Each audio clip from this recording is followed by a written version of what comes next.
రంగారెడ్డి జిల్లా కోర్టులో 9వ అదనపు జడ్జిపై జరిగిన దాడి సంఘటనను వరంగల్ న్యాయవాదులు ఖండించారు. రాష్ట్ర వ్యాప్తంగా జరుగుతున్న నిరసనల కార్యక్రమంలో భాగంగా హన్మకొండ అదాలత్ ముందు బార్ అసోసియేషన్ ఆధ్వర్యంలో అడ్వకేట్లు నిరసన వ్యక్తం చేశారు. న్యాయవాదులు నేరం రుజువు కావడంతో శిక్ష విధించిన జడ్జిపై చెప్పుతో దాడి చేయడం దారుణమని అన్నారు. దాడి చేసిన నిందితుడిని కఠినంగా శిక్షించడంతో పాటు ఇలాంటి సంఘటనలు మళ్లీ పునరావృతం కాకుండా కఠినమైన చట్టాలు తీసుకురావాలని ప్రభుత్వాన్ని డిమాండ్ చేశారు. కోర్టు హాల్లో జడ్జిపై చెప్పు విసరడం అత్యంత దుర్మార్గపు చర్యగా అభివర్ణించారు. పోలీస్ ఎస్కాట్ సిబ్బంది వైఫల్యం వల్లే జడ్జిపై దాడి జరిగిందని ఆరోపించారు. రంగారెడ్డి జిల్లా కోర్టు కాంప్లెక్స్లో 9వ అదనపు న్యాయమూర్తి శ్రీమతి హర్ష మేడం జడ్జి గారిపై ఒక నిందితుడు చెప్పుతోని విసిరి భయకంపితులు చేయడం, ఆమె పట్ల దురుసుగా ప్రవర్తించడం, బెదిరించడం ఒక నిందితుడు చేసిన దుశ్చర్యను మేము తీవ్రంగా ఖండిస్తూ ఇది ఒక న్యాయ వ్యవస్థపై జరిగిన దాడిగా మేము భావిస్తూ ఈరోజు రాష్ట్ర వ్యాప్తంగా 33 జిల్లాలలో మళ్ళా ముఫసిల్ కోర్సులలో, మున్సిపల్ కోర్సులలో, తాలూకా కోర్టులలో అన్ని కోర్సులలో మేము వల్ల న్యాయవాదులం అందరం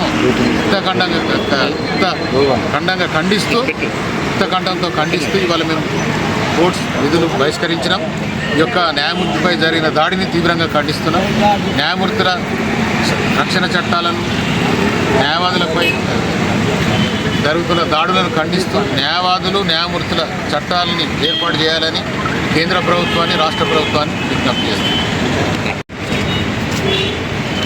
నిన్న మధ్యాహ్నము 11 గంటల సుమారులో రంగారెడ్డి జిల్లా 9వ అదనపు కోర్టు జడ్జి హర్ష గారి మీద ఒక కేసులో హాజరైనటువంటి నిందితుడు గతంలోనే తన మీద నేరారోపణ రుజువై శిక్ష విధించడం అనేది జరిగింది.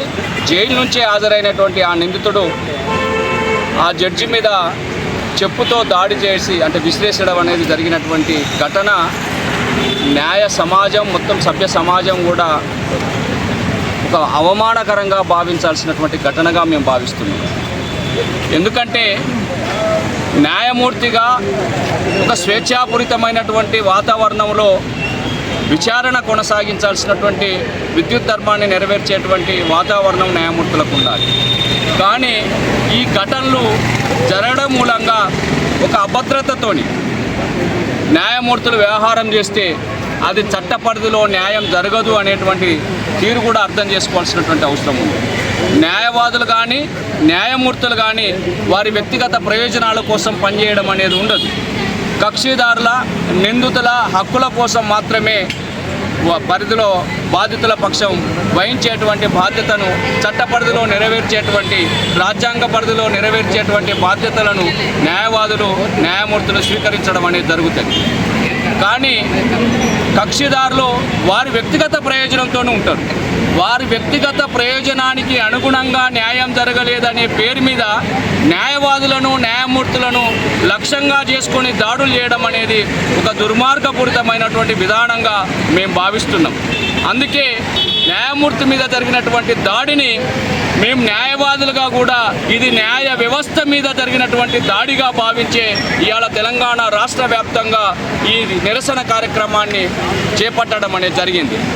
మేము డిమాండ్ చేస్తున్నటువంటి అంశం ఏమిటంటే ఘటనకు కారకుడైనటువంటి నిందితుడి మీద చర్యలు తీసుకోవడమే కాకుండా ఈ ఘటనలు పునరావృతం కాకుండా ఉండాలి అంటే మేము గత కొద్ది కాలంగా డిమాండ్ చేస్తున్నటువంటి రక్షణ చట్టం ఏదైతే ఉందో దాన్ని తక్షణమే ఏర్పాటు చేయాలని చెప్పేసి మేము ఈ ప్రభుత్వాలను డిమాండ్ చేస్తున్నాం.